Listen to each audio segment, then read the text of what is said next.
Hi friends, good afternoon అందరికీ. ఈరోజు topic వచ్చేసి మన చంద్రబాబు నాయుడు గారు ఇచ్చిన హామీ నెరవేర్చడానికి జూలై 1 తారీఖు సందర్భంగా 7,000 పెన్షన్ ఇస్తున్నారు.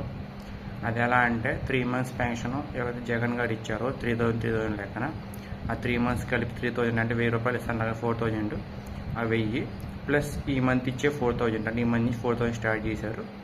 సో మొత్తం 3 + 4 7,000 ఇస్తున్నారన్నమాట. కొన్ని కోట్లు ఖర్చు అయింది దానికి ఇవ్వడానికి. మరి అది చంద్రబాబు గారి నైజం అనమాట. అంత కష్ట పరిస్థితుల్లో కూడా మన బడ్జెట్ ఎంత అప్పుల్లో ఉన్నా సరే ఆయన తెచ్చిచ్చారంటే అది దాని సామర్థ్యం అని మనం ఒప్పుకోవాలి. That is called senior citizen and ముందు చూపగలుగుతాను అంటారు కదా, అదనమాట. అదే అల్లటప్పగా వచ్చాము, స్టేట్ని సంకనాకి ఇచ్చాము, వెళ్ళిపోయాం కాకుండా స్టేట్ని బాగు చేయడానికి చూస్తున్నారనమాట. దీనిపై మీ ఒపీనియన్ ఖచ్చితంగా కామెంట్ సెక్షన్లో చెప్పండి. Thank you so much. Hi friends, good afternoon అందరికీ. ఈరోజు టాపిక్ వచ్చేసి